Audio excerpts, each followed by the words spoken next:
My dear friend, sit a little closer. At 80 years old, I've realized something. Time has a funny way of speeding up just when you want it to slow down and slowing down when you're waiting for the kettle to boil. That's the way of life. But if you're lucky enough to reach 65, 70, or even 80 with a few precious abilities still intact, then you, my friend, are what I like to call a rare gem. You shine brighter than most, and you're likely to live longer than you might think. Now let me tell you, life at 80 isn't a walk in the park, unless that park has benches every 20 feet and a restroom nearby. But it is full of perspective. I've seen friends who lived long, fulfilling lives, not because they had perfect diets or expensive gyms, but because they kept hold of a few simple, priceless abilities. And that's what I want to talk to you about today. Because if you, at your age of 60, are heading toward these years, you'll want to know the secret signs that point to longevity. Let's start with one that people overlook: balance. Balance isn't glamorous. Nobody brags about standing on one foot while brushing their teeth. Yet if at 70 or 75 you can balance without wobbling like a newborn calf, you're already ahead of half your peers. Balance means your muscles, your nerves, and your brain are still speaking the same language. And when those three get along, you avoid the falls that put so many of us in hospital beds we never walk out of. I'll give you an example. When I was 72, I tried to fix a loose light bulb. Foolish, I know. My wife used to say, "Paul, call the handyman." But no, I had to prove I still had it. I climbed up on a stool, stretched a little too far, and there I went, straight down on the carpet. My pride hurt more than my hip, though for weeks I walked like a penguin. After that, I started practicing balance. One leg up while washing dishes, a little Tai Chi with my neighbor in the backyard. Today, at 80, I can still balance long enough to make my grandkids laugh at Grandpa's flamingo pose. And friend, if I can do that, I know I've got a few more years in me. Now, here's the thing. If you're 65 to 80 and can still balance, you're a rare gem. Most people don't realize how quickly it fades. But if you've got it, treasure it, practice it, and brag about it, because it means you're steady not only on your feet, but also in your life. And isn't that what we all want? To stay steady as the years pile on? But balance isn't the only treasure. Let's talk about memory. Now, I'll be honest, at 80, my memory isn't what it used to be. I sometimes call my grandson by the dog's name, and once I called the dog by my late wife's name, which didn't go over too well with the dog, let me tell you. But memory isn't just about remembering names or where you put your glasses. It's about holding on to the thread of life. It's being able to recall your stories, your laughter, your love, and yes, even your pain. I have a friend, George, who's 85. Every time I visit him, he tells me the same fishing story. And you know what? I let him tell it every single time. Because the sparkle in his eyes when he remembers is proof that his mind still has life in it. Memory keeps you connected to the world, to yourself, and to the people you love. If at 70 or 75 you can still tell a joke from beginning to end without getting lost halfway through, you're a rare gem, my friend. You're keeping your brain sharp, and that sharpness is a ticket to a longer, fuller life. Now, before I go further, let me check. Are you still with me? Good, because here comes another truth that might surprise you. Laughter. If you can still laugh, really laugh, at 65, 70, or even 80, you're already winning. Laughter is medicine. I've sat in hospital waiting rooms with people who had better numbers on their charts than me, but they looked like they had already given up. Meanwhile, I cracked a joke about hospital gowns and the nurses were giggling. Guess which one of us healed faster? Laughter keeps your spirit alive, and when your spirit's alive, your body follows. You know me, I like a good laugh. I tell my grandkids that the secret to a long life is never to trust a fart after 70. They howl every time and I laugh right along with them. Maybe it's crude, but it keeps me honest and it keeps us connected. If you, at 65 or beyond, can still laugh until your belly hurts, then you've got more life in you than you realize. let me shift gears for a moment. Stamina. That's another rare gem. Now, don't get me wrong. At 80, I'm not running marathons. If I jogged to the mailbox, my neighbors would call an ambulance. But stamina doesn't mean you have to be an athlete. It means you can get through your day without collapsing on the couch before lunch. If you can climb stairs, carry groceries, or dance at a wedding, even a slow shuffle, you're ahead of the game. Let me tell you a story. At 75, I went to my granddaughter's wedding. The DJ put on Elvis, and she pulled me onto the dance floor. My knees protested, my back threatened to quit, but I shuffled along. Before I knew it, the whole family was cheering. For weeks after, people told me, "Paul, you look 20 years younger out there." Truth is, I felt it. That's stamina. It's not about the miles you can run. It's about the moments you can still say yes to. Friend, if you're nodding right now, I've got news for you. You're a rare gem, because too many of our peers give up. They let life shrink down to a chair and a television. But if you can keep moving, keep saying yes, keep grabbing life by the collar, you're extending your years, whether you know it or not. Now, I've been talking your ear off, and before I go further, let me say this. If you're enjoying this conversation, if it makes you smile, nod, or reflect, do me a favor. Like this channel, leave a comment, and subscribe. Share your own stories, because stories are what keep us connected. And who knows, your story might be the spark that gives someone else the will to keep going. All right, now let's get back to it. Let's talk about independence. Independence, the jewel we guard most fiercely. If you can still dress yourself, cook your meals, and handle your own business at 70 or 80, you're not just surviving, you're thriving. Independence is dignity. It's waking up and saying, "This is still my life, and I'll live it my way." I think of my neighbor, Mabel. She lived alone until she was 92. Every morning, she watered her roses, made her coffee, and sat on her porch watching the sun. People said she was stubborn. I say she was strong. Every button she fastened, every step she took to the mailbox with her way of saying, "I'm still here." Independence is more than ability. It's spirit. And if you've got it, you've got longevity. Now, flexibility. Oh boy. At 80, I bend down to pick up a drop spoon and it sounds like a firecracker went off in my knees. But flexibility isn't just physical, it's mental. If you can still bend, stretch, and move, that's wonderful. But if you can also bend your mind, adapt to change, and try new things, then you're really rare. I'm 80 and learning how to use a smartphone. Half the time it outsmarts me, but I'm trying. That curiosity, that willingness to adapt keeps the mind alive. And when the mind's alive, the body follows. Finally, the greatest gem of them all, love. If you can still give and receive love, you've got the ultimate ticket to longevity. I've outlived men healthier than me, but they closed their hearts. Loneliness took them faster than any illness. Me, I keep my heart open. For my children, my grandchildren, my friends, even for you. Love keeps me going when the bones ache and the days feel heavy. So, my friend, let's recap.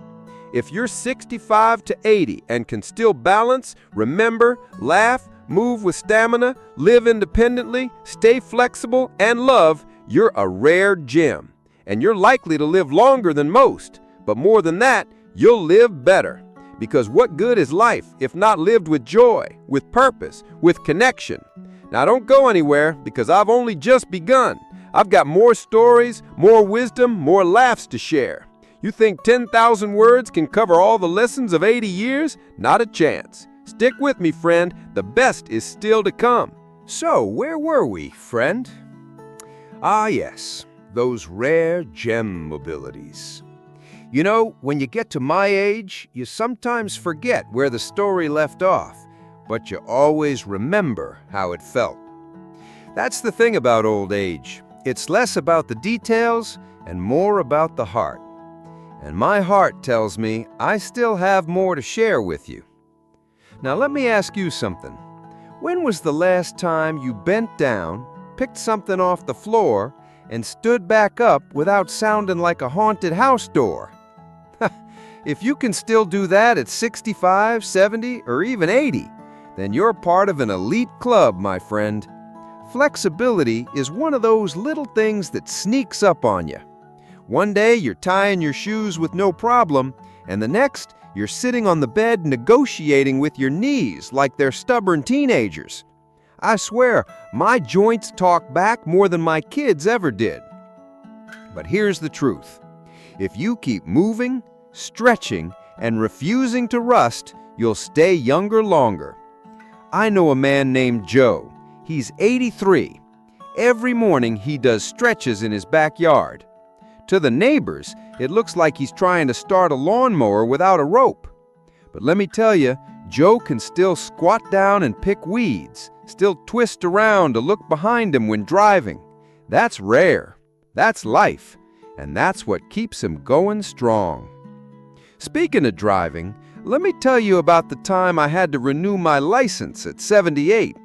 The lady at the DMV looked at me like I was trying to commit a crime. "Sir," she said, "are you sure you can still drive?" I leaned in and whispered, "Darling, I drove here, didn't I?" She nearly fell out of her chair laughing. The truth is, being able to keep your independence, whether it's behind the wheel or just walking to the corner store, is worth more than gold. If you can still do that, you're rare. And if you're rare, you're likely to live longer because you're still part of the world, not tucked away from it. Now, friend, let's talk about something serious: resilience.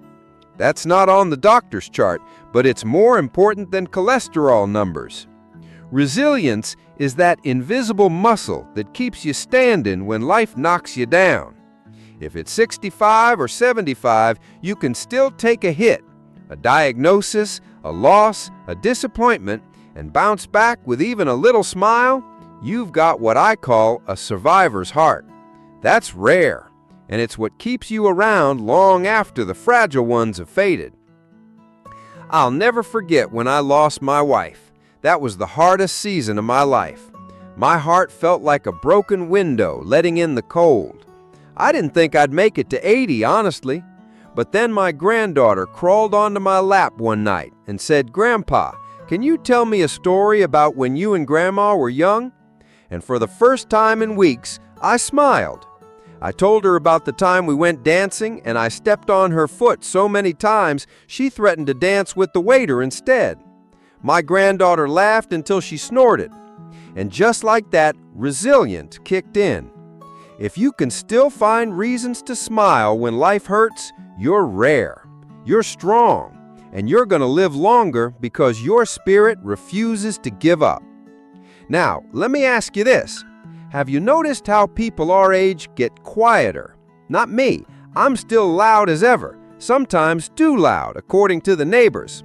But many people stop speaking up. They think nobody wants to hear their voice. Friend, if at 65 or 70 you can still share your opinion, tell your stories, make people laugh, or even comfort someone with your words, you're rare. Communication keeps us alive. I always tell folks, if you stop talking, people start treating you like you're already gone. Keep talking, keep sharing, keep making noise, and you'll outlast the silence. And while we're on the subject of noise, singing. Oh yes, singing is a sign of life. I sing in the shower, even though my voice sounds like a goose caught in a fence. Doesn't matter. Singing tells your lungs, your heart, your spirit, I'm still here. If you're 70 and still humming tunes while cooking, you've got a spark most people let fade. That spark will carry you farther than you think. Let me pull you in closer now because this next part is dear to me. Curiosity. If you can still be curious after 65, you're not just rare, you're extraordinary. Most people shut down. They decide they've seen it all, learned it all, and nothing new is worth their time. But the ones who stay curious, who pick up new hobbies, who ask questions, who want to learn, those are the ones who live longer. I know an old woman, 87 years old, who started painting at 75. Her house is now filled with the most colorful, chaotic paintings you've ever seen. She says, "Every brushstroke adds a year to my life." And you know what? I believe her. That's why I keep learning too. My grandson showed me how to use that TikTok thing. I said, "Son, I'm too old to dance on the internet." He said, "No, Grandpa, just tell stories." And here I am, learning how to share my old tales on new platforms. If I can still be curious at 80, then so can you at 60. Curiosity is proof you're alive, and being alive is half the battle of longevity. Now, don't drift off on me yet, because I've got another gem for you: kindness. If you can still be kind at 65 or 70, despite the aches, despite the losses, despite the world changing faster than your knees can keep up, you're rare. And kindness adds years to your life.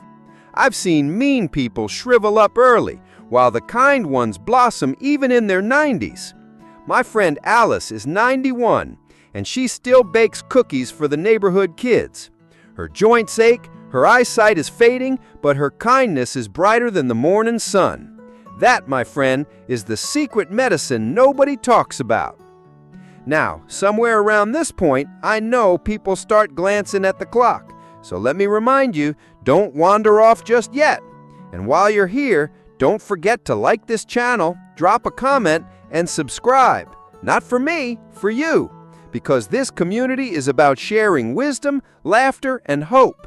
And if you've got your own rare abilities, let the world know. You might inspire someone who's struggling just to keep going. All right, back to it. Let's talk about gratitude. If you wake up at 70 or 80 and can still say thank you for another day, you're richer than any millionaire. Gratitude stretches life like nothing else. I keep a little notebook by my bed. Every night I scribble 3 things I'm grateful for. Sometimes it's big, like my family visiting. Sometimes it's small, like finding my glasses where I left them. But every time I write it down, I feel lighter. Gratitude adds joy to the years, and joy keeps the heart pumping longer. And while we're pumping, let's not forget intimacy. Oh, don't look at me like that. I may be 80, but I'm not dead. Intimacy doesn't always mean what you think. Sometimes it's holding hands, sometimes it's a hug, sometimes it's sitting quietly with someone you love. If at 65 or 75 you can still feel close to another soul, you're rare. Loneliness shortens life. Connection extends it. Never let anyone tell you you're too old for love or closeness or tenderness. Those things keep us alive in ways medicine never can. Another sign you're a rare gem? Humor. Not just laughter, but humor. The ability to find the funny in life, even in the hard parts. My doctor told me last year, "Paul, your cholesterol is high." I said, "Well, doc, so are your fees." He laughed so hard it gave me a discount. If you can still crack a joke at 70, still lighten the room with a smile, you're a gift to everyone around you. Humor doesn't just extend your life, it extends the lives of those who love you. Let me wrap my arm around your shoulder with this final thought for today: legacy. If you're still working on your legacy at 65, 70, or 80, you're rare. Legacy isn't money, it's love, memories, stories, laughter, the recipes you passed down, the hugs you gave, the lessons you shared. If you're still leaving footprints in the lives of those around you, your life will echo far beyond the years you're given. And that echo is what makes you truly immortal.